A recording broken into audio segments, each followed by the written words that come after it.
ассалому алайкум дӯстон, шумо дар видеои навбатии барномаи Чӣ гап дар шабакаи беҳтарин нокаутиҷӣ қарор доред ва мо имрӯз дар бораи хабарҳои охирин аз ҷаҳони ММА гап мезанем. дар ягон ҷо ба ҳузур ишта видеоро то охирша тамошо кунед, мо боша сар мекунем. рафтем.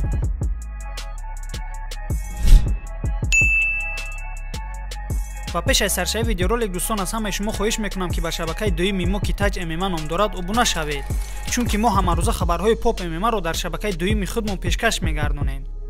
ва имрӯз бошад абзори ҷанги навбатии Камил Каратеро аллакай партофтем.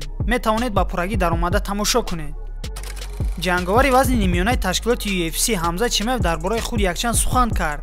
суханҳои Ҳамза Чимаев: ҷанговари овозадор, баланд ҳарф мезанад, ҷанговари ба худ бовардошта, аммо ягон кас намебинад ки вай чӣ гуна сахт машқу тамрин мекунад ва сахт аз они худашро мегирад. иншааллоҳ агар Парвардигор хоҳад, на танҳо UFC-ро мешиканем, балки кӯҳҳоро низ мешиканем, гуфт Ҳамза Чимаев. гуфтушунидҳо меравад ки рақиби навбатии Ҳамза Чимаев Нил Магни нест. суханҳои 40 сонен дар ин бора. замони Чимаев ва Магни якдигарро дар Твиттер бо гап мехӯрданд, аммо баъдтар яку якбора бас карданд. ман фикр кардам ки ин хулосаи кор аст ва Ҳамзат бо Нил меҷангад. ҷанг аллакай аниқ аст. дар ин варзиш бисёри вақт ҳамин гуна мешавад. вақте ки рақибро ба ту медиҳанд ва ҳамаи шартномаҳо ба имзо расидаанд, аз ту хоҳиш мекунанд ки номи рақибро то замони пресс-конференсияи расмӣ эълон накунӣ. агар шумо инро дарк карда бошед ки чӣ гуна ду ҷанговари беҳтарин яку якбора хомӯш мешаванд, ин маънои онро дорад ки байни онҳо ҷанг ташкил накарданд. аммо дар ин ҷо ин гуна ҳодиса нест. мо ба соатҳо менигарем ва фикр мекунем барои чӣ онҳо ин қадар интизор мешаванду санаи ҷангро эълон намекунанд.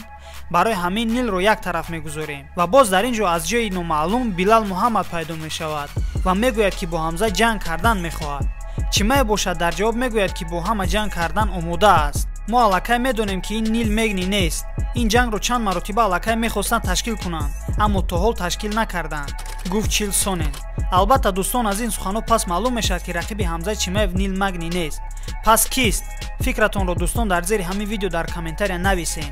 мо бошад мегузарем ба хабари асосии видео.